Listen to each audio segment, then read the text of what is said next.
rabbil alamin. Allahumma salli ala sayyidina Muhammadin wa ala ali sayyidina Muhammad. Qala rabbi shrah li sadri wa yassir li amri wahlul 'uqdatam min lisani yafqahu qawli. Alhamdulillah, segala puji marilah senantiasa kita panjatkan kepada Allah Subhanahu wa taala malam hari ini, di malam yang sangat-sangat kita tunggu-tunggu, malam Rabu kita bisa kembali bertatap muka meskipun secara virtual untuk kembali belajar bersama Tuan Guru Ustadz Abdul Somad. Sebuah hal yang harus kita syukuri karena kesempatan ini kesempatan yang mahal. Tidak semua kemudian Allah berikan kesempatan untuk kemudian bisa mengikuti program ini. Gitu ya. Dari sekian banyak yang sudah hadir, tercatat sudah 6.000 sebetulnya yang input link itu. Tapi kenapa yang hadir baru sekitar hampir 2.000? Nah, artinya memang ini sebuah privilege, ini sebuah sesuatu yang harus kita syukuri. Tidak semua kemudian Allah izinkan untuk bisa menikmati majelis ilmu pada malam hari. Yang kedua, mari kita bersalawat kepada Nabi Shallallahu Alaihi Wasallam. Allahumma sholli ala Sayyidina Muhammad wa ala Sayyidina Muhammad. Bangga rahmati Allah, insyaallah pada malam hari ini kita akan belajar tentang tema yang sangat spesial, yaitu tema tentang jadi seorang muslim itu harus produktif gitu ya. Nah, malam hari ini insyaallah kita akan bareng-bareng belajar bersama Tuan Guru strong why-nya, kenapa sih kok muslim harus produktif gitu ya. Dan kira-kira seperti apa produktivitas seorang muslim itu ya. Baik, saya langsung saja panggilkan Tuan Guru. Saya coba cek dulu.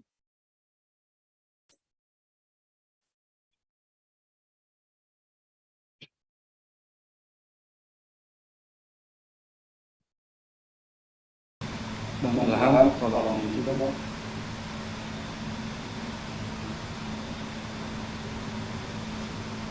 Cek. Assalamualaikum Ustaz.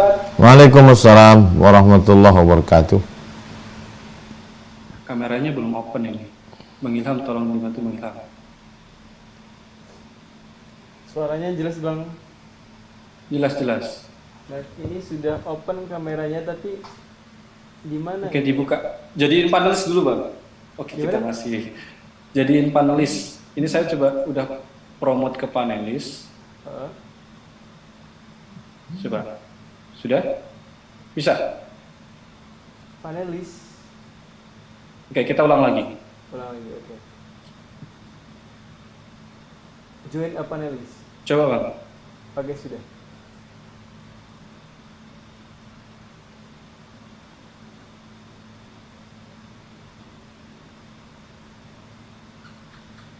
Recording in progress.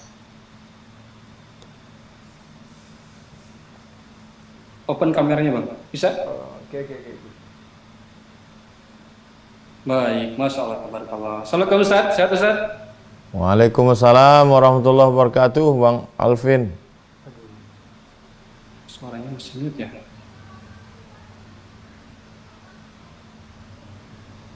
Oke, sudah. Assalamualaikum Ustaz. Waalaikumsalam warahmatullahi wabarakatuh. Insyaallah. Sehat Ustaz? Alhamdulillah, Bang Alvin sehat. Semuanya sehat insyaallah. Amin.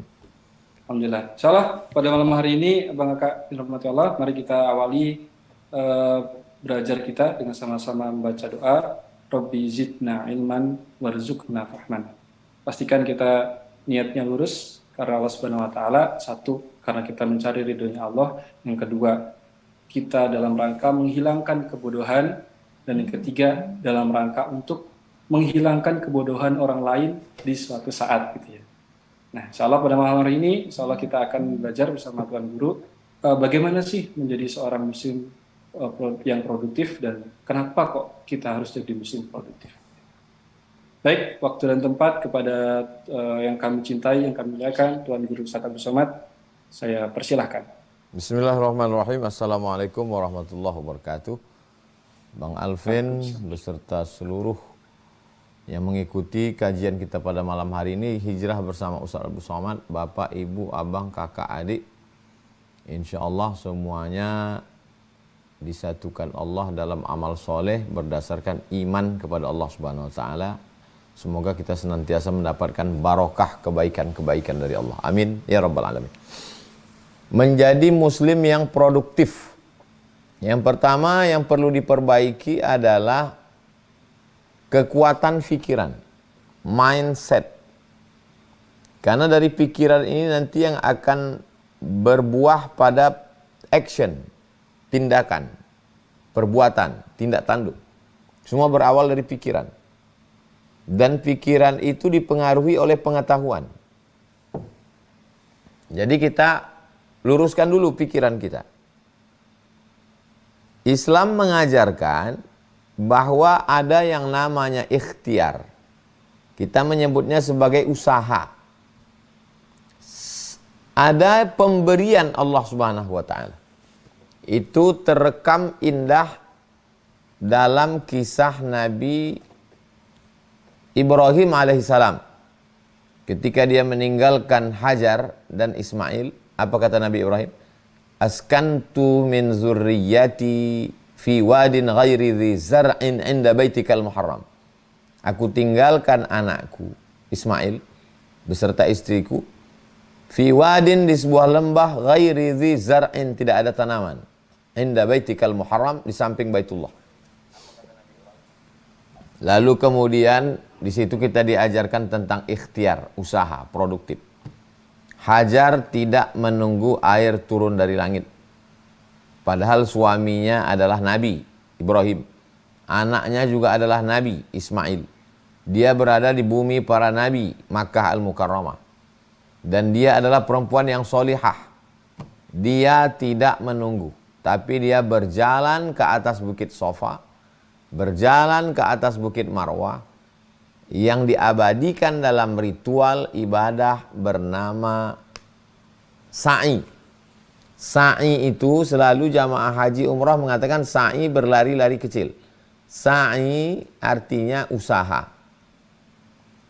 Jadi ketika orang sampai pada puncak rukun Islam, haji dan umrah, dia sedang disadarkan tentang bahwa ada yang disebut dengan sa'i, usaha manusia untuk mencari air. Tapi Allah tidak memberikan selamanya dari hasil usaha itu. Buktinya Hajar tidak menemukan air di atas bukit Sofa. Dia tidak menemukan air di atas bukit Marwah. Tapi dia tidak putus asa.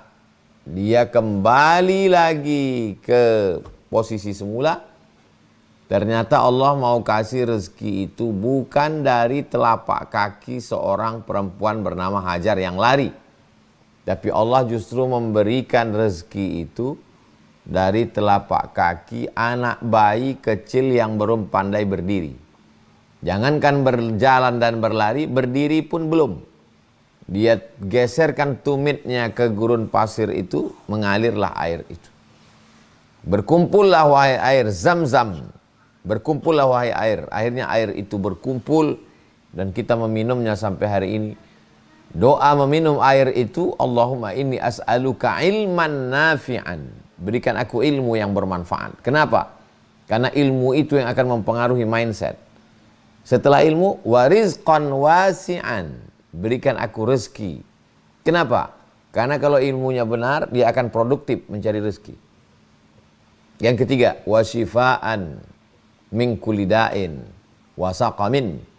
Sembuh dari segala macam penyakit. Karena tak ada gunanya duit banyak, rezeki banyak kalau sakit. Dan tidak bisa produktif kalau tidak sehat.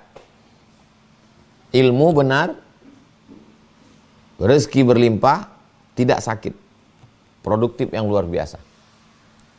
Oke, kita lanjutkan kisah yang kedua. Bagaimana seorang perempuan yang solihah bernama Maryam. Setelah dia melahirkan anaknya, dia pegang anak itu sebagaimana perempuan baru melahirkan anak tidak bisa berdiri, dia bersandar ke batang pohon kurma. Apa kata Allah? Wa huzzi ilaiki bi jid'in nakhlati. Wahai Maryam, goncangkan pundakmu ke batang pohon kurma. Tusaqit 'alaiki rutaban janiyya, akan gugur buah kurma. Perempuan mengandung nabi di bumi para nabi, diasuh oleh Nabi Zakaria. Perempuan yang solihah diabadikan dalam Al-Quran. Tidak berpangku tangan menunggu kurma turun dari langit. dalam keadaan lemah, baru melahirkan anak, lemah di atas lemah. Allah suruh pundaknya menggoncangkan batang kurma di belakang. Tusaqit alaiki rutaban janiya, akan berbuah kurma. Padahal kalau Allah mau cukup innama amruhu idza arada syai'an ayaqula lahu kun fayakun. Tumbang pohon kurmanya sekalian. Kenapa Allah tidak melakukan itu? Ikhtiar, usaha. Pemahaman inilah yang diamalkan oleh para sahabat Nabi. Amr bin As radhiyallahu anhu sampai ke Mesir. Uqbah bin Amir sampai ke Maghribi Maroko.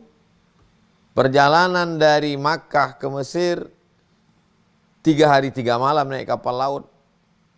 Dari Maroko ke Jeddah naik pesawat lebih kurang 4 jam. Zaman itu naik unta. Mereka tidak berpangku tangan menunggu nasib turun dari langit. Hanya sholat sunat di Taman Raudhah dan berzikir. Mereka bertebaran di seluruh permukaan bumi. Bukankah mereka lebih mengerti dari kita tentang ayat Al-Quran? Bahwa rezeki dijamin Allah. Tapi kenapa mereka tetap bergerak? Mereka adalah ahlus sunnah wal jamaah. Ciri ahlus sunnah ada ikhtiar dan usaha. Jadi orang yang tidak berusaha, tidak berikhtiar, menunggu hujan turun dari langit, dia adalah ahlul bid'ah. Kelompok bid'ah yang disebut dengan Jabriyah. Jabriyah hidupnya penuh dengan keterpaksaan. Hanya berpangku tangan. Ini yang perlu diperbaiki dari umat Islam. Bahwa Allah Subhanahu wa ta'ala memberi rezeki, buah yang matang, tapi kita disuruh untuk mengambil bambu galah untuk menjoloknya. Dan ketika kita lakukan itu, kita berpahala karena kita sudah melaksanakan sunnah Rasulullah SAW. Maka kita lihat bagaimana sahabat Nabi di Madinah itu menanam kurma. Menanam kurma itu usaha ikhtiar. Dan mereka berdagang.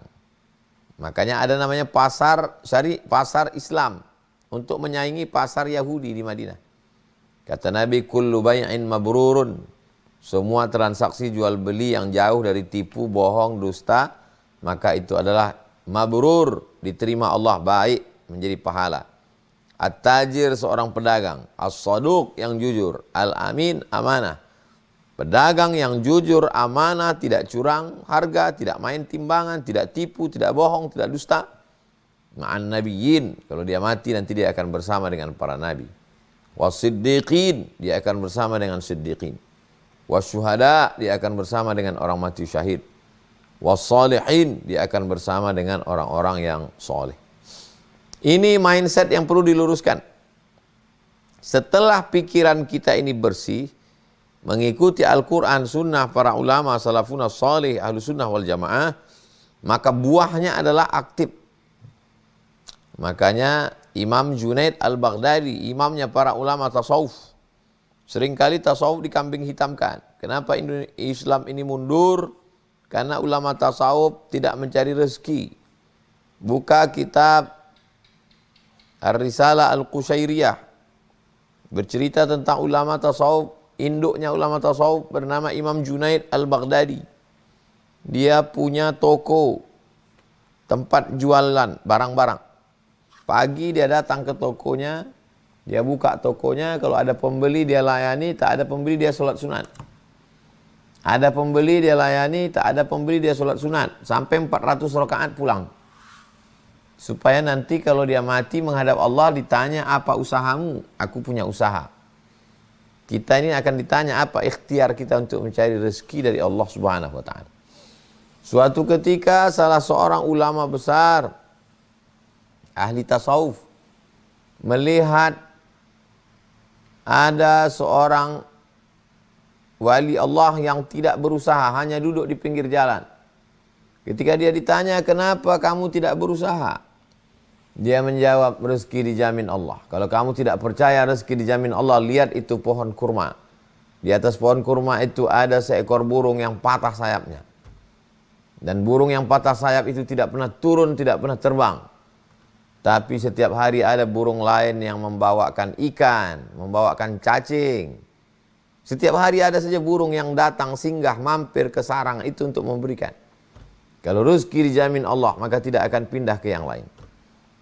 Lalu apa kata ulama? Kenapa engkau memilih menjadi burung yang patah sayap menanti? Kenapa tidak memilih menjadi burung yang terbang dengan sayapnya membawakan? Bukankah ajaran Nabi mengatakan al-yadul ulya khairun min al-yadis sufla? Yang memberi lebih mulia daripada yang menerima. Burung yang mengepakkan sayapnya, menangkap ikan di tengah lautan, membawa cacing, lebih mulia daripada burung yang patah sayap. Mindset kita diajak berpikir bahwa kalau saya ingin mulia di hadapan Allah, maka mesti berusaha. Mesti ada ikhtiar. Makanya keluar dari masjid itu kita diajarkan, Allahumma inni as'aluka min fadlik, beri aku rezekimu. Kenapa keluar masjid minta rezeki? Karena selesai sholat, idza qudiyatis shalah, kalau sholat sudah dilaksanakan, fantashiru fil ard, bertebaranlah di atas muka bumi, wabtaghu min fadlillah, carilah karunia Allah, carilah rezeki yang sudah diberikan Allah subhanahu wa ta'ala. Kita tidak disuruh untuk berpangku tangan menunggu. Itulah mengapa agama ini al-Islamu ya'lu, tinggi, wala yu'la alaih, tidak ada yang menandingi ketinggiannya. Karena umat Islam berusaha, bekerja keras. Lalu kemudian setelah mindset kita diluruskan dengan ayat, dengan hadis, dengan kisah para ulama tadi, poin yang kedua, bahwa ibadah-ibadah itu dapat kita raih kalau kita produktif. Contoh, ibadah yang paling mengalir sampai hari kiamat, bangun masjid. Siapa yang bisa membangun masjid? Orang yang produktif.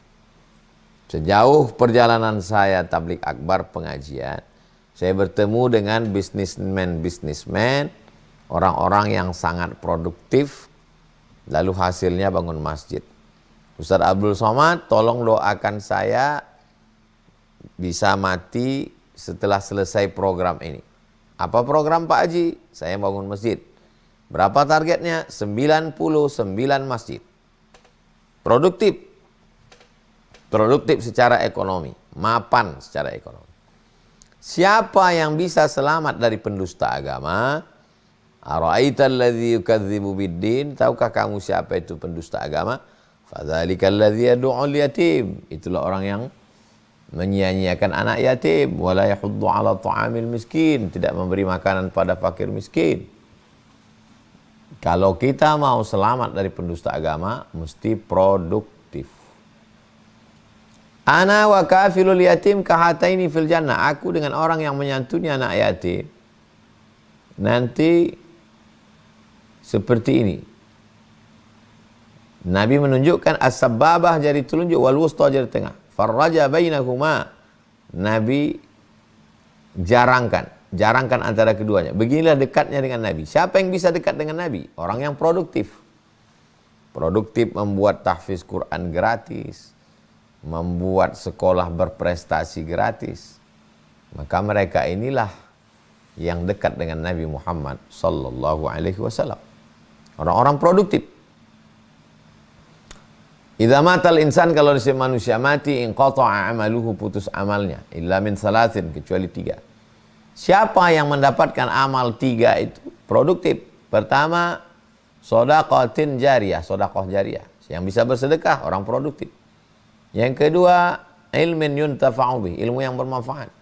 Siapa yang berilmu? Orang produktif. Nulis buku, produktif. Mengajar, produktif. Sampai di hari tua nggak bisa ceramah, tegak duduk masih ngajar. Berbaring masih bisa nulis buku. Yang ketiga, waladin salihin yad'u lahu, anak yang soleh. Anak produktif. Produk. Jadi ketiga-tiga amal itu, produk akal, ilmu. Produk fisik, anak. Produk action, gerakan, duit. Jadi kalau ada kita melihat kenapa orang Islam ini sibuk bisnis, berarti dia tidak Islam. Karena kalau sudah Islam, mindsetnya mesti diluruskan. bahwa dalam Islam amal-amal itu hanya bisa dilakukan orang yang produktif.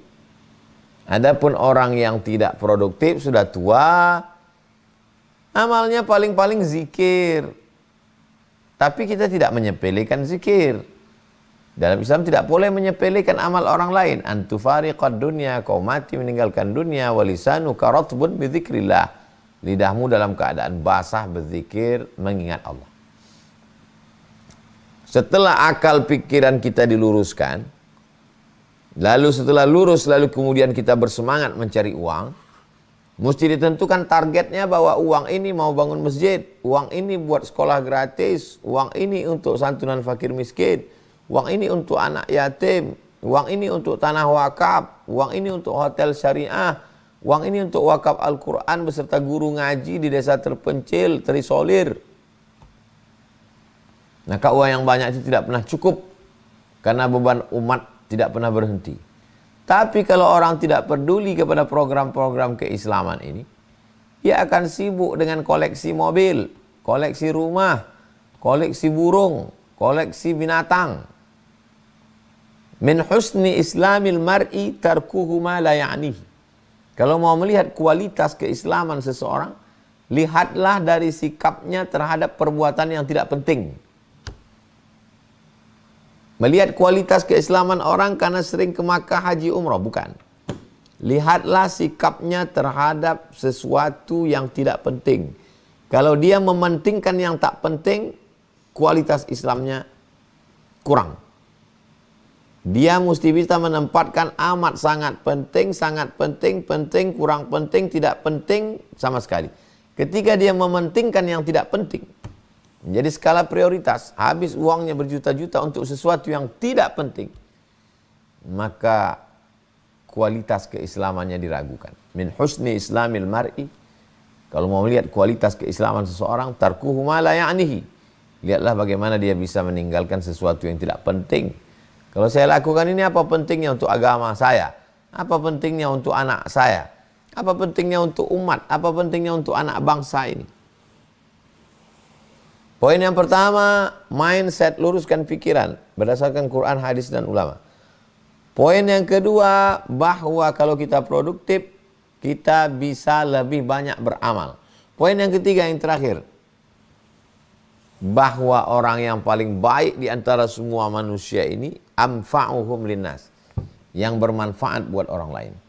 Yang bisa bermanfaat buat orang lain, penulis buku, produktif, bermanfaat buat orang lain. Pembuat film, animasi, dakwah, produktif, karena itu tidak tersentuh oleh ceramah. Anak-anak tidak mendengarkan tabligh akbar, tapi melihat animasi, produktif. Berdakwah melalui novel, produktif, karena kalau ceramah orang belum tentu dengar. Produktivitas terus kita asah. Dari mulai produk bicara, produk menulis, produk berketurunan, produk berbisnis, produk apapun yang kita lakukan, tujuannya bagaimana bermanfaat buat umat. Berguna untuk agama, nusa, dan bangsa. Jadi kalau dulu memang kurikulum vitae itu panjang sekali. Profesor, doktor, insinyur, kiai haji, LC, MA, DHE, PhD. Panjang sekali. Sekarang kurikulum vitae pendek saja. Kamu bisa apa? Dan apa gunanya untuk orang lain? Jadi di tengah persaingan yang tidak sehat di medsos, maka sesungguhnya itu juga adalah fit and proper test alami. Kamu viral karena apa? Apa manfaatnya buat kemanusiaan? Nanti itu akan terkait dengan orang yang viral dan siapa yang memviralkannya dan apa manfaatnya untuk dia, untuk agama, untuk bangsa, untuk umat. Lagi-lagi produktif. Orang yang tidak pernah mati adalah orang yang produktif. Dari mana kita tahu Imam Syafi'i? Dari produktif kitabnya Al-Um dalam bidang fikih, Ar-Risalah dalam bidang usul fikih. Dari mana kita tahu Imam An-Nawawi produktif? Jadi kalau produktivitas ini kita jaga dengan baik, maka sesungguhnya kita tidak pernah mati. Mungkin jasad kita mati, tapi karya tidak mati. Menulislah, supaya orang di masa akan datang tahu bahwa kau pernah hidup di masa lalu. Saya kira 3 poin ini sebagai pengantar dialog kita malam ini, Bang Alvin. Terima kasih.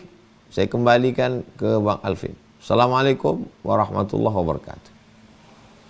Waalaikumsalam warahmatullahi wabarakatuh. Baik, alhamdulillahirrahmanirrahim. Oke, Abang Aka yang rahmati Allah. Setelah ini akan ada sesi tanya jawab ya. Abang Aka bisa bertanya langsung. Ini kita akan diskusi. Silakan pertanyaannya di chat di kolom Q&A.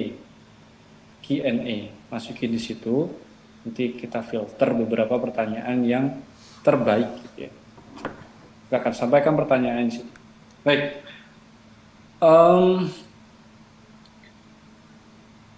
Ustaz, terkait produktivitas ini ya.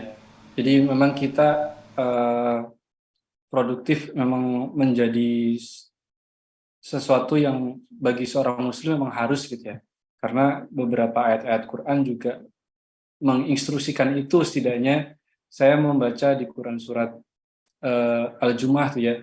Wa idza qudiyatis sholatu fantasiru fil ardi. Kalau kita udah sholat harus bertebaran setelah sholat gitu. Artinya itu menunjukkan bahwa Islam memang sangat-sangat mengharapkan kepada pemeluknya untuk kita selalu menjadi orang yang produktif gitu. Tapi beberapa saya juga sering menemukan gitu Ustaz, yang menggunakan dalil Quran juga terkait ada ayat-ayat yang misalnya ayat-ayat yang menyebutkan itu dunia itu la'ibun walahun, dunia itu permainan. Nah itu sering jadi dalil sehingga mereka mengatakan bahwa ngapain sih jadi orang yang produktif amat gitu ya. Sedangkan Quran juga mengatakan itu. Tanggapan Ustadz bagaimana seperti ini, Ustadz?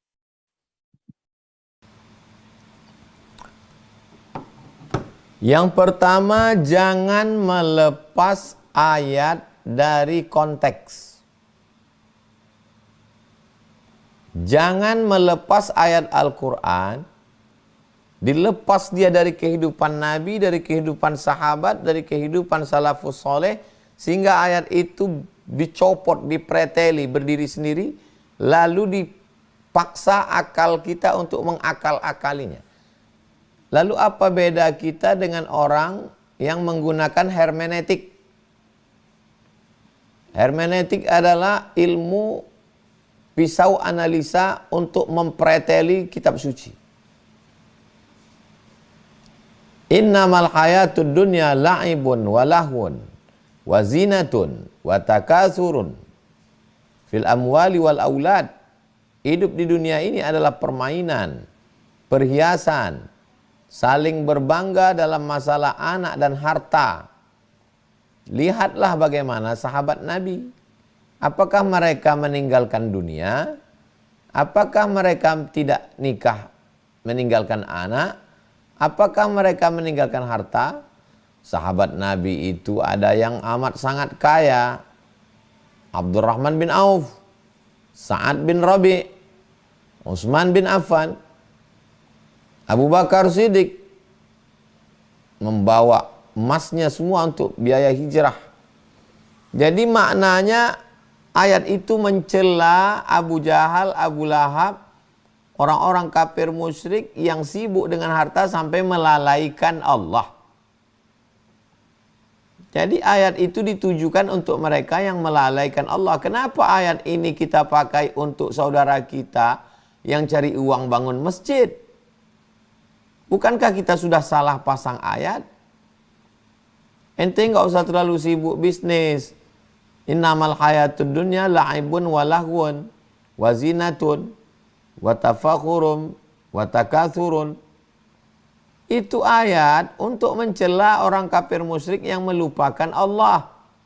Ada saudara kita yang sibuk mencari harta, sholatnya tidak tinggal, baca Qur'annya tetap.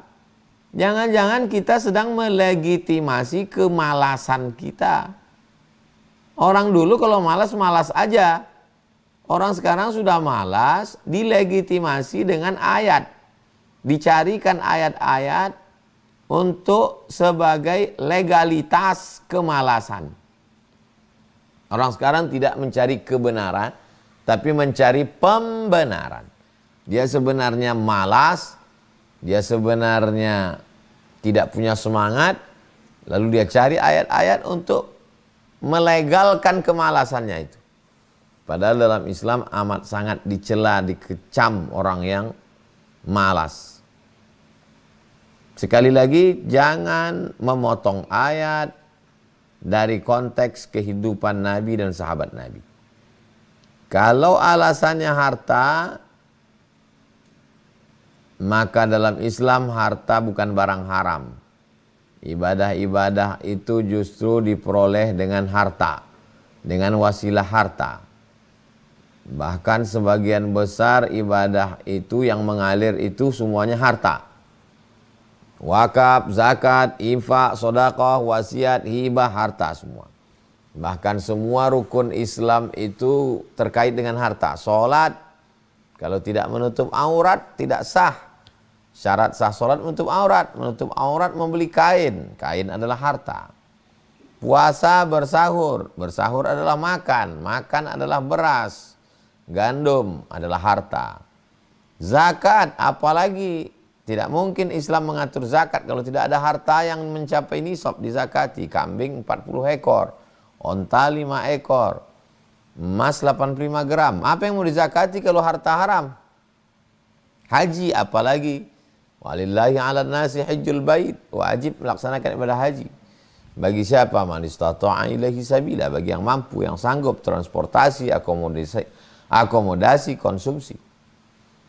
Jadi memahami yang benar adalah bukan satu ayat dipreteli, tapi yang benar adalah tentukan satu tema, lalu cari ayat, hadis, kehidupan sahabat yang terkait dengan itu.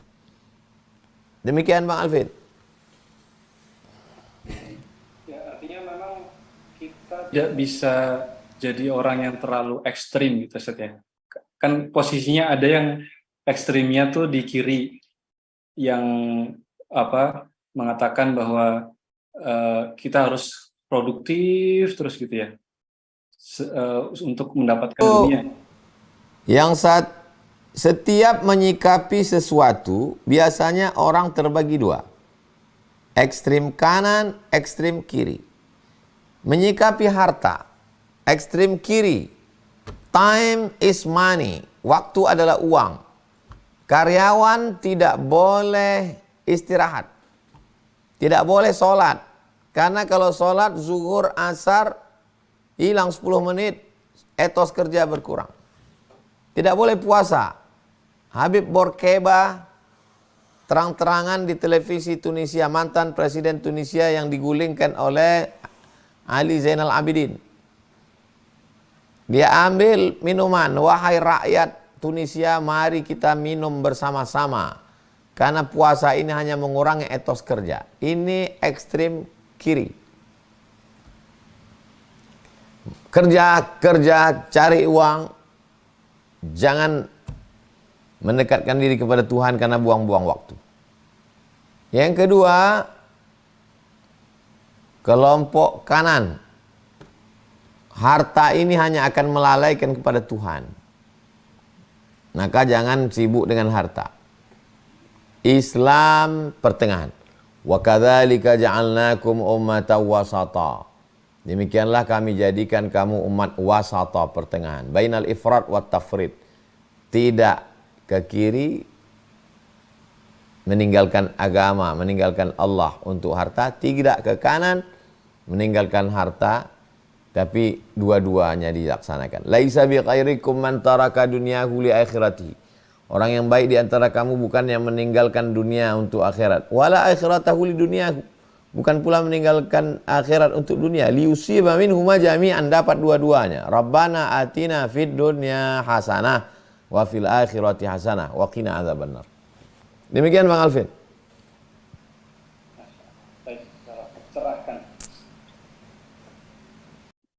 Baik, terakhir sebelum saya lanjut ke pertanyaan jamaah, Eh, ini terkait produktivitas, Ustadz ya. Jadi efektivitas kalau kita coba komparasi dengan zaman Nabi dahulu, saya melihat kalau baca sejarah gitu ya, para sahabat Nabi itu di usia muda mereka sudah menjadi pemimpin besar gitu ya. Sebut saja misalnya Al-Fatih gitu ya, di usia 22 tahun sudah menguasai Konstantinopel, kemudian 10 sahabat yang dijamin masuk surga melalui lisan Nabi juga saya baca 7 diantaranya itu di bawah 30 tahun. Nah, sementara kalau di era sekarang itu, kita di usia 25 tahun saja itu baru lulus kuliah, juga masih bingung cari kerja gitu, Ustaz. Itu kira-kira pendapat Antum bagaimana menyikapi ini, Ustaz? Apakah memang salah di kurikulum kah, atau bagaimana, Ustaz? S1 paling cepat 22. S2 24. S3 27. 27 membawa kurikulum vitae. Sibuk beternak ikan di atas kertas. Ternak ayam di atas kertas. Ayam menurut etimologi, menurut terminologi, teori, tapi tidak pernah megang ayam. Tidak pernah ketemu ayam, selalu makan ayam. Jadi ujung-ujungnya bekerja di bank. Sekolah tentang peternakan, pertanian. Apa? Di mana letak masalahnya? Orang barat itu kurikulum vitae-nya tidak terlalu banyak. Tapi langsung tulis kamu bisa apa? Bisa apa? Jadi sahabat-sahabat Nabi itu dulu langsung aja bahwa dia bisa beternak, dia bisa cocok tanam, dia bisa berdagang, dia bisa berniaga. Nabi Muhammad SAW punya bakat bisnis yang luar biasa. Jadi saudara-saudara kita, sebagian yang keturunan pedagang, pulang sekolah disuruh bapaknya jaga toko. Sekolahnya pagi jalan, ngitung-ngitungnya jalan. Sambil kuliah dia bawa bisnis, apalagi sekarang ada bisnis online. Saya tidak mengatakan tinggalkan sekolah. Sekolah itu adalah standar bahwa kita punya pengetahuan. Tapi sekolah tidak juga membuktikan bahwa orang bisa melakukan sesuatu. Berapa banyak politikus titelnya insinyur. Sementara yang lulus dari Visipol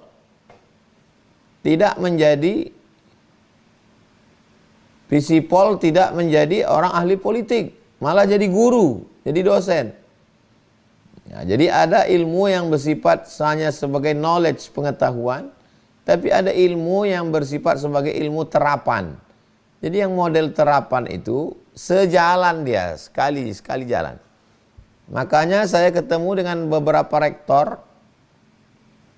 Tolonglah Pak Rektor yang dari Fakultas Pertanian sama Peternakan, ikutlah ke saya ke desa pedalaman, suku terasing.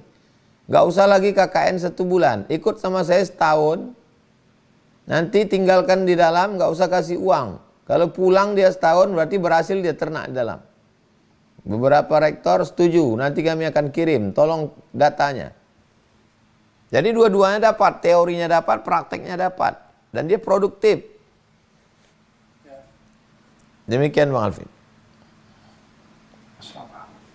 Baik, jazakallah khairan. Lanjut ke pertanyaan selanjutnya. Saya ambil dari kolom chat ya, kolom komentar. Ini dari Kak Rabil Sultan. Assalamualaikum Ustadz, izin bertanya bagaimana bisa meningkatkan produktivitas? Kadang semangat hanya di awal saja, minimal mempertahankan produktivitas itu, Ustadz. Punya zikir pagi petang. Jangan tinggalkan zikir pagi petang. Awal hari habis subuh, awal malam habis maghrib atau habis asar. Karena itu membangkitkan semangat. Di pondok wajib hukumnya zikir pagi petang. Yang diambil dari Al-Quran dan hadis-hadis Nabi SAW. Lalu kemudian yang kedua, pentingnya berteman, berkawan, bersahabat dengan orang yang semangat. Saya tidak mengatakan saya selamanya semangat. Boleh jadi saya ketemu dengan jamaah yang lebih bersemangat, sehingga saya jadi semangat. Hari ini mereka semangat, saya tidak bersemangat. Besok saya bersemangat, mereka tidak semangat. Pentingnya kita berteman dengan orang-orang yang bersemangat.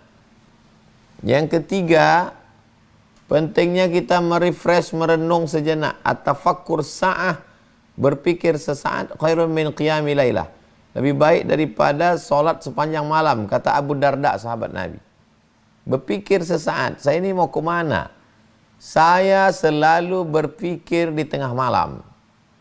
Kalau saya nanti mati, yang saya tinggalkan apa? Bangun malam, solat sunat wudu, solat sunat taubat, solat sunat hajat, solat sunat tahajud, solat sunat hajat, solat sunat witir, duduk, sepi, sunyi, handphone mati. Di situ kita sedang berdialog dengan pikiran kita. Kalau mati saya malam ini, apa yang saya bawa besok pagi? Itu akan membuat kita akan bersemangat. Yang jadi masalah, kita tidak pernah punya waktu untuk diri kita, karena waktu kita habis untuk orang lain. Waqfah ma'an nafsi. Duduklah sejenak bersama dirimu.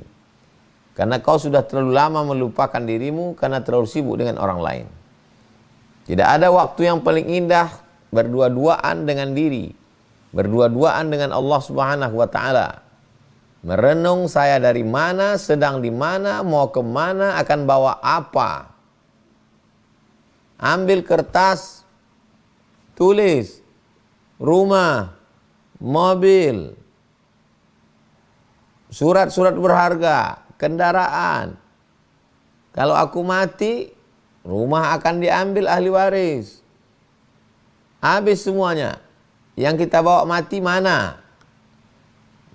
Besok pagi insya Allah akan semangat cari duit untuk bangun masjid.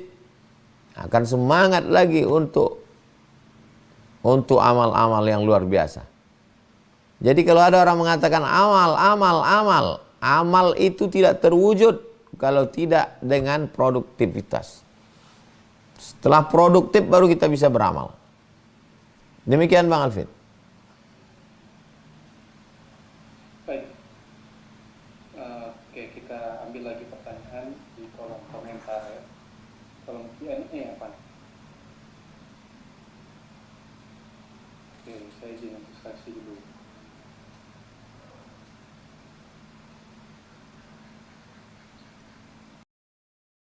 Nah, ini pertanyaan yang menarik, Ustaz. Anonim pertanyaannya. Jadi pertanyaannya adalah, kalau dalam dunia motivasi itu Ustaz ada namanya afirmasi. Jadi kita menuliskan mimpi-mimpi kita, kemudian ditempel di tempat sajadah gitu ya. Misalnya mobil, macam-macam tuh ya, mobil, rumah, semoga tahun ini bisa kebeli. Nah, itu dalam pandangan Islam, produktivitas yang dipacu seperti itu, bagaimana pandangan Ustaz terkait ini, Ustaz?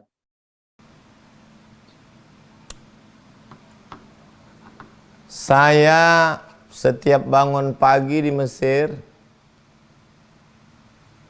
ini kepala, tempat posisi kepala, ini kaki, di depan itu lemari, di atas lemari itu gambar pintu kota Meknes, Maroko. Bahwa saya mesti ke sana. Dapat saya foto itu di majalah, saya gunting, saya tempel. Saya mesti ke sana. Apakah perbuatan saya itu bid'ah? Di luar ajaran Islam? Membuat target-target hidup itu boleh apa tidak boleh? Ketika Nabi menggali parit yang disebut dengan perang Khandaq, perang parit.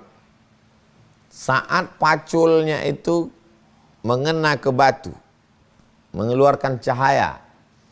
Kata Nabi, cahaya yang pertama kalian akan membebaskan Yaman. Waktu itu Yaman dikuasai oleh penguasa-penguasa, di antaranya Abrahah yang sudah hancur lebur, dilanjutkan, tapi bukan kekuasaan Islam. Keluar lagi cahaya, pacul yang kedua. Kata Nabi, kamu akan menguasai Syam. Ketika itu Syam dikuasai oleh Damaskus, dikuasai oleh Heraklius, gubernur Romawi yang ditempatkan di Syam. Pacul yang ketiga lagi tampil cahaya, kamu akan menguasai Rum. Kamu akan menguasai Rum. Dalam hadis lain Nabi mengatakan, la taftahunnal Konstantiniyah, kamu akan menguasai Konstantinopel. Wala ni'mal amiru amiruha, panglima perang yang terbaik adalah panglima perangnya. Wala ni'mal jaisyu dzalikal jais, pasukan terbaiknya adalah pasukannya. Lalu kenapa sekarang umat Islam takut untuk punya cita-cita? Umat Islam, orang Islam akan menjadi wali kota London. Orang Islam akan mengumandangkan azan di Menara Eiffel. Kenapa umat Islam takut punya cita-cita? Siapa yang membisikkan? Asyaitanu ya'idukumul faqra. Setan selalu membisikkan kefakiran ke telinga, ke hati kamu.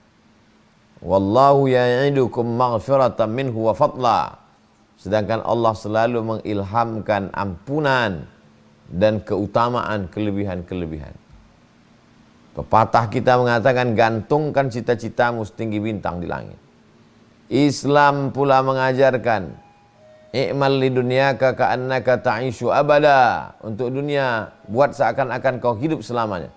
Wa amal li akhiratika ka'annaka tamutu ghadan. Buatlah untuk akhirat seakan-akan kau mati besok. Kalau sedang sholat, ingatlah ini sholat terakhir, habis ini mati. Demikian. Wallahu a'lam. Baik, semoga terjawab ya Bang Kakak yang sudah bertanya tadi. Baik, saya lanjut pertanyaan berikutnya. Ini menarik.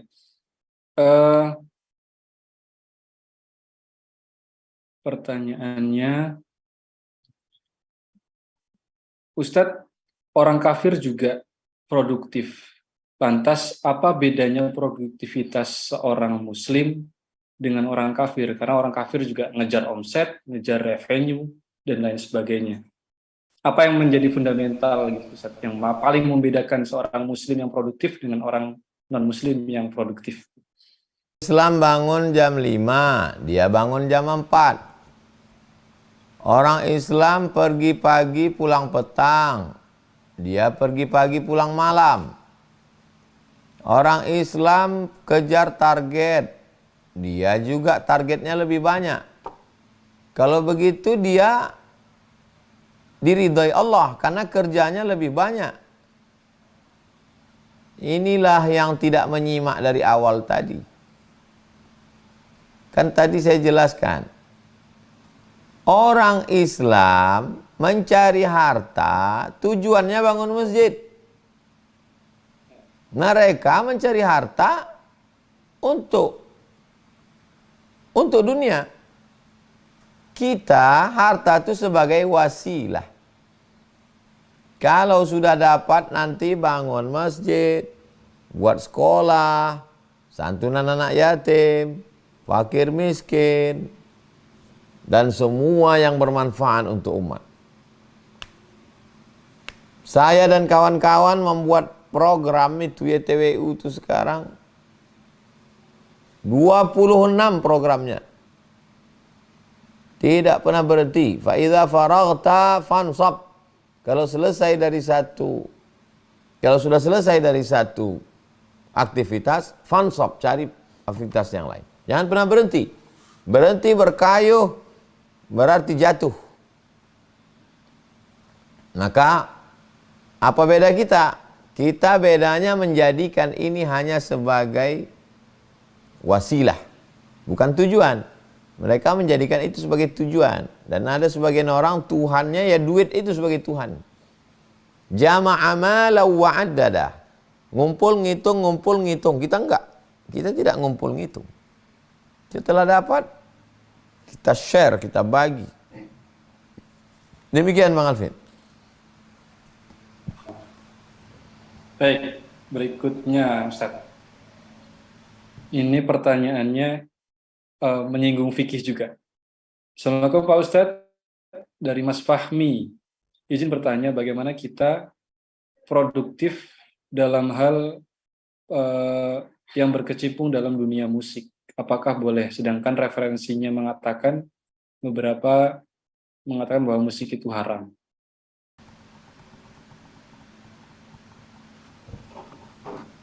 Antum buka handphone. Apa yang mau antum cari di situ? Antum mau cari, buka YouTube. YouTube, tulis UAS musik. UAS musik. Langsung dapat. Sekarang anak kita hitung ya, berapa video UAS tentang musik. 1, 2, 3, 4. Ustadz Adi Hidayat. UAS musik, UAS musik, UAS musik. Udah 10 kali scroll, belum habis lagi UAS musik, UAS musik. Kenapa tidak mau menggunakan ujung jari ini? Betapa mudahnya. Oh, saya malas nonton video. Sekarang Google. UAS musik. Hot detik, pandangan UAS soal musik. Bagaimana? Oh, nggak percaya sama UAS. Ustadz Adi Hidayat. Wah musik. Wah musik.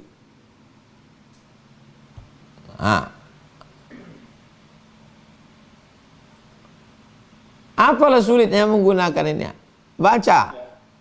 Oke? Dan itu termasuk perkara yang furu'iyah, Ustaz ya.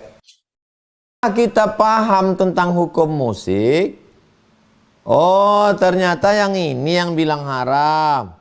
Ternyata tidak sepakat. Setelah kita paham, kesimpulannya kata Syekh Yusuf Al-Qardawi, al-ghina mithlul kalam. Lagu musik itu sama seperti ngomong. Kalau baik ya baik. Ngajak jihad, ngajak sholat, ngajak ingat mati, ngajak berarti baik. Maka berkiprahlah di sana. Buatlah lagu-lagu religi. Buatlah video animasi. Ini film haram, ini sinetron haram, yang halal mana? Buatlah film animasi. Buatlah film-film pendek. Kita sedang menanti itu. Malah yang membuat film pendek ini yang inspiratif bukan orang Islam. Awal-awal dulu video pendek tentang orang gila tidur di depan ruko. Setiap hari penjaga toko menyiram mengusir orang gila. Sampai akhirnya orang gila itu hilang. Penjaga tokonya bingung. Mana orang gila? Setiap malam dia di sini kami usir. Rupanya orang gila itu sudah mati. Pas dinyalakan CCTV, orang gila itu ternyata sudah mati, dibunuh. Dialah yang menyelamatkan toko itu. Tidak ada bawa-bawa agama. Tapi cerita itu menarik. Kenapa kita tidak berkarya? Gimana mau produktif? Masih lu kayak menyarah menanya hukum musik. Iya. Demikian Bang Alvin. Baik, berikutnya. Ini mewakili pertanyaan emak-emak, ibu-ibu. Produktif seorang ibu rumah tangga itu idealnya seperti apa, Ustaz? Tugas pokok ibu rumah tangga mendidik anaknya. Ibu rumah tangga yang mendidik anaknya bisa baca Quran, sekolahnya berhasil, pakaiannya rapi, itu ibu rumah tangga yang produktif. Ibu rumah tangga yang di samping anaknya bisa dia didik, ternyata dia juga bisa buka usaha online, jual keripik, jual kerupuk, bumbu pecal, membantu ekonomi suaminya. Itu produktif plus-plus. Tapi dia punya tugas pokok. Ibu rumah tangga yang sibuk jual kerupuk, keripik, batik, sampai anaknya jadi pecandu narkoba, itu sama dengan orang yang sibuk pakai jilbab tapi tidak pakai celana. Dia tidak mengerti skala prioritas untuk apa dia, apa fungsi dia. Makanya kita belajar fikih. Mana yang wajib, mana yang rukun, mana yang syarat, mana yang wajib, mana yang sunat muakkad. Sehingga kita punya skala prioritas dalam hidup. Kamu kok cuma ngurus anak aja sih? Kok nggak seperti saya punya channel YouTube? Apakah dengan channel YouTube itu lalu kemudian kita menjadi baik? Atau justru kebaikan yang ada malah hilang? Maka punya standar dalam hidup. Rukun, syarat, wajib, sunat muakkad, makruh. Demikian Bang Alvin. Baik, masih ada 20 menit lagi kita kasih tanya jawab. Silakan Abang Eka untuk sampaikan pertanyaannya. Pertanyaan-pertanyaan yang menarik akan terus kita gali, akan kita sampaikan langsung, kita diskusikan bersama-sama gitu ya. Kita lanjut, ini pertanyaan dari anak muda lagi. Bagaimana Ustadz produktif di era gempuran sosial media yang banyak sekali hal-hal negatif di dalamnya? Nah, tolong nasihati kami anak muda ini yang mudah sekali berbuat dosa di zaman fitnah ini. Kalau antum mengatakan anak muda korban medsos, maka sesungguhnya orang tua pun tidak terkecuali. Apakah antum pikir orang-orang tua itu tidak ada yang jadi korban medsos? Medsos menghantam tsunami besar, nenek-nenek, kakek-kakek habis dihajar sama medsos semua. Seorang ibu-ibu datang naik bis 24 jam dari salah satu provinsi ke Pekanbaru Riau menemui saya hanya untuk bertanya apakah saya jadi nikah dengan orang Korea. Termakan medsos. Nenek-nenek itu. Begitu ketemu langsung diteleponnya suaminya. Aku sudah jumpa Ustaz Somad. Apa pentingnya? Kenapa dia tidak mencari bagaimana baca Quran yang benar? Bagaimana? Jadi kalau antum anak muda mengatakan kami anak muda ini korban medsos, orang-orang tua pun juga dahsyat terkena tsunami medsos ini. Jadi yang selamat itu siapa? Yang selamat itu adalah orang yang tahu siapa dirinya. Saya pulang dari luar kota, berarti saya di rumah selama hari Senin, Selasa, Rabu, Kamis. 4 hari berarti saya mesti full dengan keluarga. Handphone ini mesti saya buka dalam waktu sekian jam sekali. Mohon maaf kalau WA-nya tidak saya balas. Karena saya dengan keluarga saya. Ini tidak mesti dipegang kemana-mana dilihat terus. Nanti jam sekian baru saya buka. Quality time. Yang mahasiswa kalau memang tidak tugas, apa yang dilihat? Banyak scroll tak tentu arah. Berarti kena penyakit, kecanduan. Perlu diterapi. Matikan. Kalau tergoda juga untuk matikan. Kitalah yang mengatur diri kita. Jangan medsos itu ngatur diri kita. Apa yang mau dilihat ini? Apa yang perlu kita baca? Rupanya kalau tidak kita buka dalam 10 jam, apa yang hilang? Coba tes. Tutup jam 10 pagi, buka jam 10 malam. Mulai besok pagi. Tutup jam 10 pagi, buka jam 10 malam. Berapa WhatsApp yang masuk? Apa yang hilang? Enggak ada hilang apa-apa. Kecuali kerjaan itu memang di situ. Andai pekerjaan sekalipun, sekian jam bekerja, ada tetap istirahat. Ini sampai sedang makan pun juga, minum pun juga, sembahyang pun juga kacau balau. Apa yang terjadi ini sebenarnya? Jadi merenunglah sejenak. Sebetulnya medsos ini kan memudahkan kita, melayani kita. Bukan kita yang jadi pelayan dia. Dia sudah jadi Tuhan. Kita menjadi hambanya. Menjadi hamba medsos. Na'udzubillah. Demikian Bang Alvin. Baik, artinya harus manajemen waktu dan memilah-milah informasi yang kita lihat di medsos itu, Ustaz. Baik, lanjut. Istrinya membantu suami, suaminya membantu istri. Jangan segan, jangan sungkan untuk watawasau bil haq, watawasau bis sabr. Bagi yang belum punya teman, punya kawan, itulah yang saya maksud dengan berjamaah. Mengingatkan tentang tahajud, mengingatkan tentang duha, mengingatkan tentang baca Quran, tapi juga mengingatkan tentang kecanduan handphone. Demikian, wallahu a'lam. Ya. Baik. Saya ada baca riset Ustadz ya terkait kebiasaan-kebiasaan produktif dan riset ilmiah. Ternyata kalau kita membaca literasi Islami, kita sebenarnya punya sosok yang sangat-sangat patut kita teladani dalam hal segi produktivitas, yaitu Nabi Shallallahu Alaihi Wasallam. Salah satu contohnya, ini jurnal mengatakan bahwa bersyukur, ya Rasulullah juga mengajarkan bersyukur, Ustaz ya. Bersyukur itu dalam riset ilmiah mengatakan bahwa orang yang punya rasa syukur, responden yang senantiasa bersyukur itu lebih besar kemungkinannya dalam mencapai tujuan-tujuan pribadinya dalam waktu 2 bulan ketimbang responden dengan kondisi lain. Ada lagi sedekah. Nah, sedekah ini ternyata rasa bahagia itu ternyata hadir ketika orang memberi. Jadi bukan hanya hadir ketika menerima. Kemudian Rasulullah juga mengajarkan tidur awal, bangun awal. Nah, artinya memang kita sebetulnya punya sosok yang sangat komplit terkait produktivitas ini, Ustaz ya, yaitu Nabi Shallallahu Alaihi Wasallam.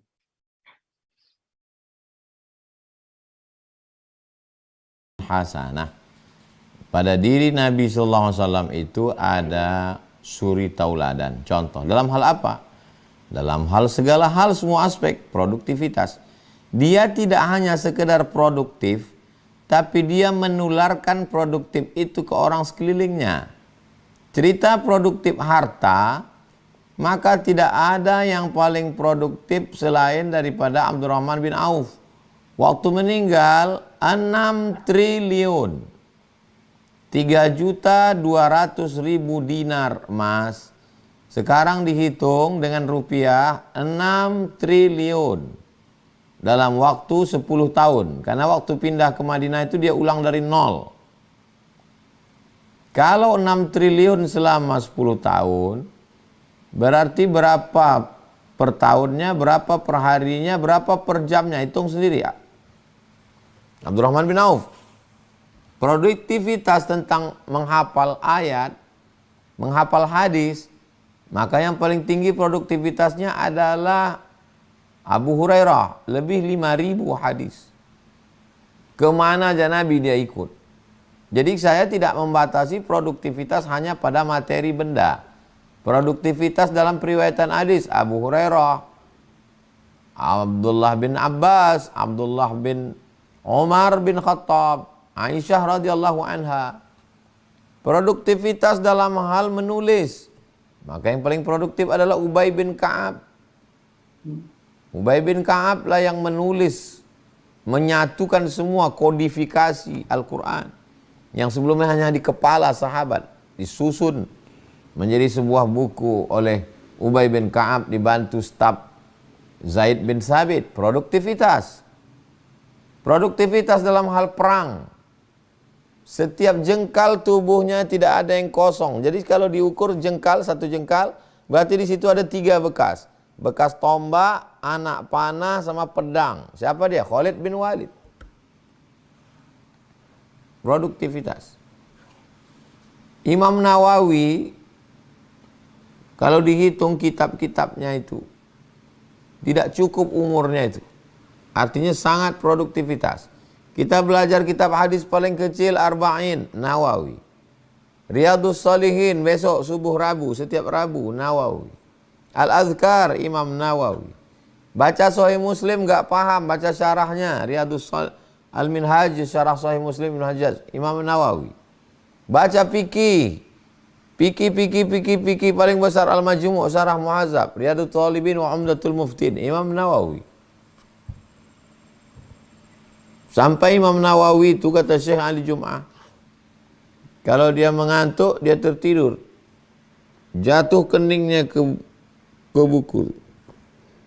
Kira-kira kantuknya sudah agak hilang, menulis lagi. Selama 2 tahun tidak menempelkan tulang belakang ke tempat tidur. Tidak ada. Kalau mereka tidak produktif, kita jahil sekarang. Tafsir Tabari, kitab tafsir paling tua Imam At-Tabari, 24 jilid, lebih semeter. Semua tafsirnya bersanad. Dari Imam Ad-Dhahhak, dari Mujahid, dari Ikrimah, bersanad kepada Ibnu Abbas, pada Rasulullah SAW. Kalau mereka tidak produktif dulu, kita ini binatang sekarang. Karena mereka produktiflah kita bermanfaat hari ini. Kalau kita tidak produktif sekarang, generasi akan datang jadi sampah. Demikian. Barakallah. Baik, kita lanjut ke pertanyaan berikutnya di kolom Q&A dari Mas Irfan di Cianjur. Izin bertanya Ustadz, kita sebagai manusia yang ingin produktif, bagaimanakah urutan yang ideal untuk dakwah, amal jariyah, dan keluarga? Prioritasnya yang mana dulu, Ustadz? Dakwah, amal jariyah, keluarga.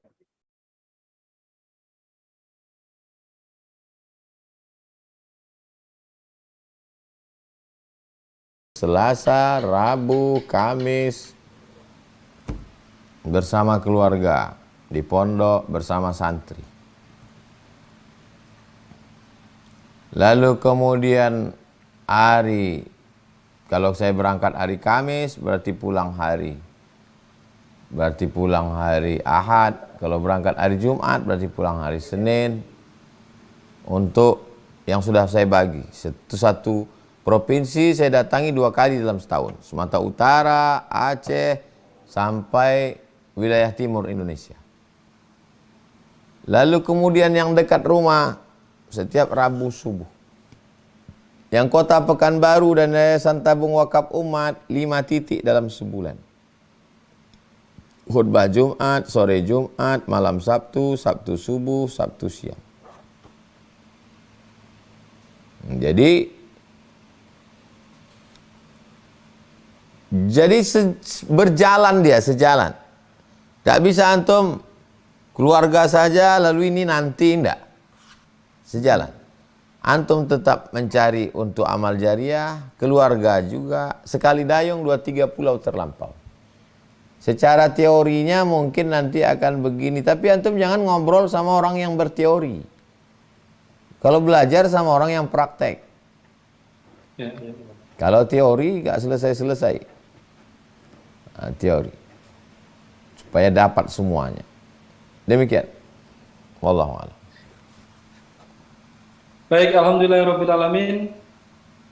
Tidak terasa sudah hampir 1,5 jam kita malam hari ini belajar bersama Tuan Guru. Banyak sekali ilmu-ilmu yang bisa kita dapat. Insyaallah Bang Kakak nanti juga bisa menyimak lewat recordnya ya, lewat rekamannya. Bangka bisa merojaah kembali apa-apa yang sudah kita bahas. Terutama Bangka yang baru masuk di pertengahan tadi. Insyaallah nanti kami share linknya di grup-grup kita, grup WhatsApp. Baik, terakhir sebelum kita masuk ke closing statement dan penutup doa terakhir, izin Bangka semuanya untuk saya izin memutarkan sebuah video, ada pesan-pesan yang bisa kita ambil, dan mudah-mudahan ini menjadi peluang amal soleh yang bisa dimanfaatkan untuk semuanya.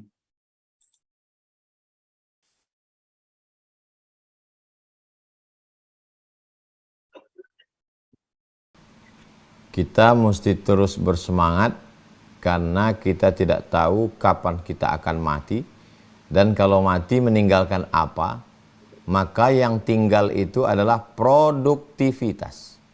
Produktivitas dalam hal harta, meninggalkan amal jariah. Produktivitas dalam hal anak, meninggalkan anak soleh. Produktivitas dalam hal berkreasi, cipta, karya, karsa, meninggalkan ilmun yuntafa'u bih. Ketiga-tiga ini produktivitas. Kalau dapat tiga-tiganya, produktivitas dalam hal anak, produktivitas dalam hal rezeki, materi, produktivitas dalam hal pikiran, ada tiga-tiganya, alhamdulillah. Kalau tidak dapat tiga-tiganya, la yudraku kullu, la yutraku kullu. Kalau tidak dapat tiga-tiganya, jangan sampai tidak dapat sama sekali. Bersahabatlah dengan orang-orang yang produktif, sehingga menular produktifnya ke kita. Berpikirlah bahwa kita akan mati, yang kita tinggalkan hanya produktivitas. Jangan tunda besok pagi, karena malam ini adalah malam terakhir.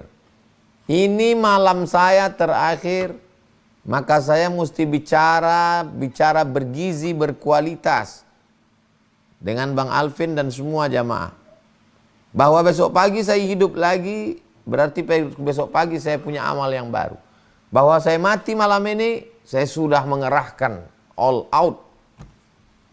Mesti begitu selalu berpikir.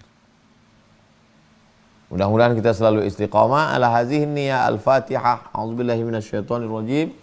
Bismillahirrahmanirrahim. Alhamdulillahirabbil alamin arrahmanir rahim maliki yaumiddin. Iyyaka na'budu wa iyyaka nasta'in ihdinas siratal mustaqim. Siratal ladzina an'amta 'alaihim ghairil maghdubi 'alaihim waladdallin. Amin. Allahumma shalli ala sayyidina Muhammad wa ala ali sayyidina Muhammad. Assalamu alayka ya Rasulullah.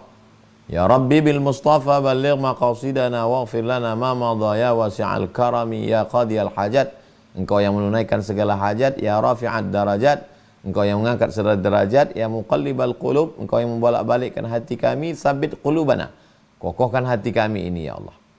Ala dinik dalam agamamu, wa ala ta'atik dalam ketaatan kepadamu. Rabbana la tuzigh qulubana. Jangan palingkan hati kami ba'da idh hadaitana. Setelah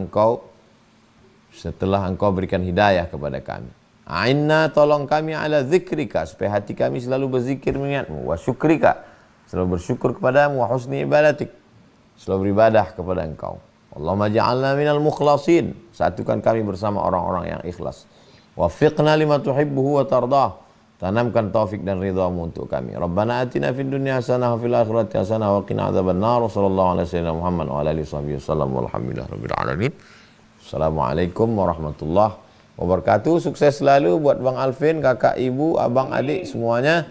Tetap semangat, tetap istiqomah sampai Allah memberikan yang terbaik buat kita semua insyaallah. Subhanakallahumma bihamdika asyhadu an la ilaha illa anta astaghfiruka wa atubu ilaik. Assalamualaikum warahmatullahi wabarakatuh.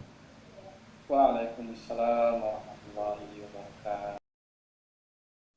Syukran jazakumullah khairan kasir kepada Ustaz Abdul Somad, malam hari ini sudah mau berbagi ilmu kepada kita semuanya, meskipun di tengah kesibukan yang kami tahu Masya Allah luar biasa, masih bisa menyempatkan untuk berbagi ilmu kepada kita semuanya.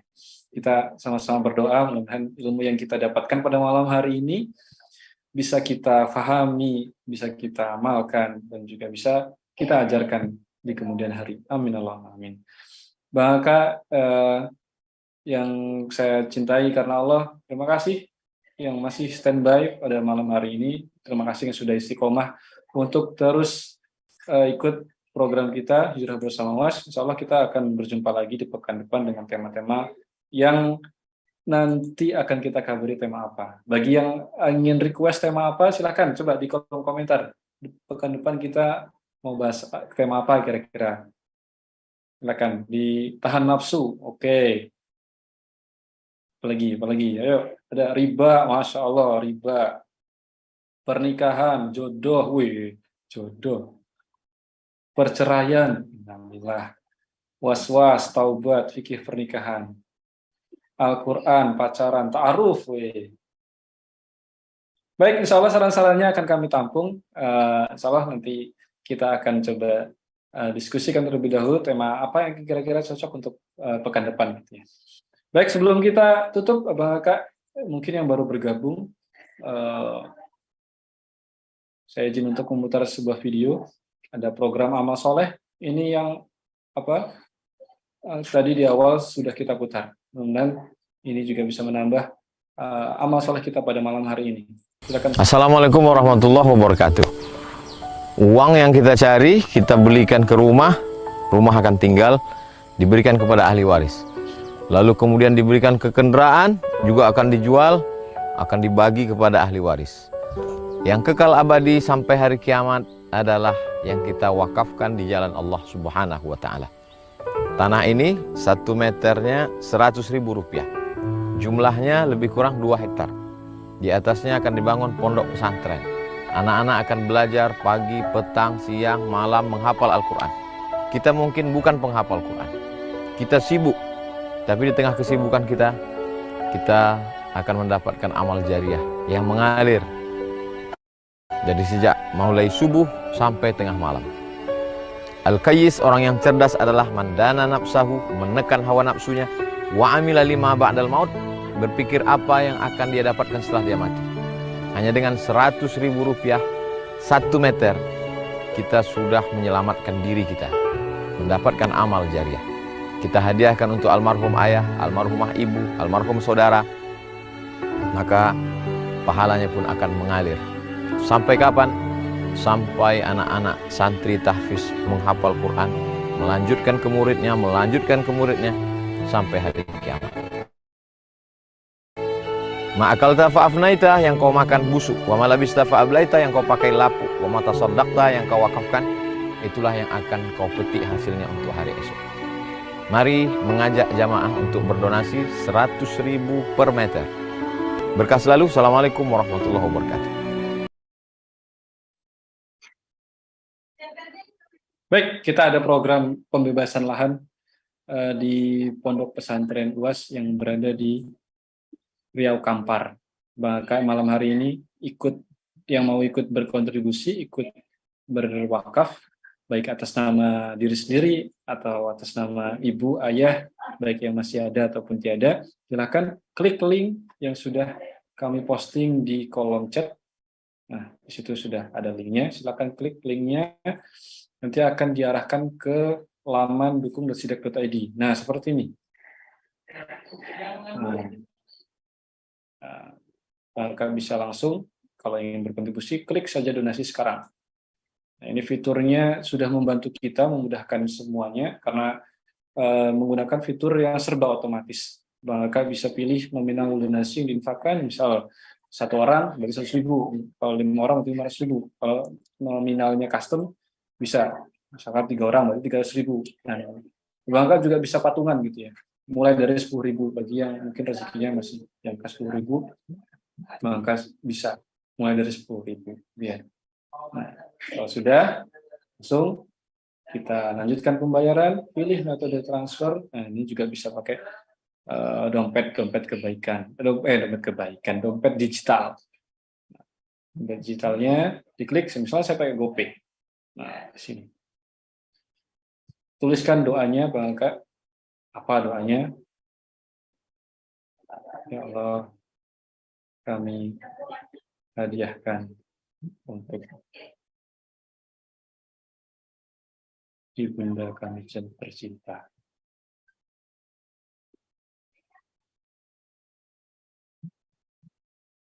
Semoga dilapangkan kuburannya. Amin. Nah, teruskan doanya Bang Aga. Nanti kita bantu aminkan di sini. Insyaallah pahalanya akan terus mengalir selama pondok ini berdiri, digunakan untuk bersujud, digunakan untuk belajar Quran, dan lain sebagainya. Pahalanya akan terus mengalir kepada kita yang ikut berkontribusi di dalamnya. Linknya ada di kolom chat ya. Patungan bebaskan lahan untuk menghafal Quran bersama Tuhan Guru. Serta bersama. Oke, silakan yang sudah klik linknya, kemudian sudah isi form, boleh say done, ketik di kolom komentar. Sudah Bang, supaya yang lain juga termotivasi. Oke, Don, Masya Allah Mbak Eka. Sudah, Masya Allah, Alhamdulillah. Kami doakan ya, mudah-mudahan yang sudah mensisihkan rezekinya malam hari ini, bagi yang sedang diberikan masalah dalam kehidupannya, Allah segera selesaikan, segera permudah segera urusannya. Kemudian yang hari ini sedang mengalami sakit, juga Allah sembuhkan penyakitnya dengan sembuh sesembuh-sembuhnya, tiada lagi bekas. Dan semoga yang hari ini sedang terlilit hutang, terlilit riba, Allah bebaskan, Allah lunaskan semuanya. Dan hari ini mungkin abang kakak yang masih single, masih sendirian, semoga segera Allah munculkan hilalnya sejelas-jelas mungkin gitu ya. Allah datangkan jodoh terbaik. Nggak apa-apa ganteng, yang penting soleh. Nggak apa-apa cantik, yang penting solehah. Amin Allahumma amin. Ajarakallahu fi ma a'taita wa baraka fi ma abqaita wa ja'alahu tahura. Semoga harta yang diinfakkan menjadi sebab bersihnya harta kita, dan semoga harta yang tersisa itu bertambah banyak dan menjadikan kita bersih dari dosa-dosa. Amin. Amin. Baik, terima kasih Bang Kakak yang dirahmati Allah. Masih standby, ini masih ada berapa nih? Lebih 700 tuh ya. Alhamdulillah, mari kita tutup kajian kita pada malam hari ini dengan lafaz hamdalah. Alhamdulillahirabbil alamin, dan doa taharatul majlis. Subhanakallahumma wa bihamdika asyhadu an la ilaha illa anta astaghfiruka wa atubu ilaik. Mohon maaf Abang Kakak Ibu Bunda, mungkin kurang familiar dengan Zoom kita malam hari ini ya, karena kita baru pertama kali menggunakan Zoom webinar ini. Jadi space-nya 3000, ternyata tidak bisa tampil kamera. Nah, yang bisa tampil kamera itu hanya beberapa panelis yang dipilih oleh host ya. Tapi insya Allah tidak mengurangi untuk kita bisa menyimak majelis ini secara khidmat ya. Mudah-mudahan ini bisa mengakomodir semuanya, karena kalau kemarin itu dengan Zoom yang 1000 itu terlalu kecil. Kasihan yang lain yang mau ikut gitu ya, yang ingin langsung di Zoom. Nanti kita coba evaluasi baiknya bagaimana. Kira-kira mau tetap pakai yang ini atau yang kemarin tuh ya bisa tampil kamera. Coba pakai yang satu atau dua. Satu pakai webinar, dua pakai Zoom. Satu atau dua coba. Saya ingin tahu. Satu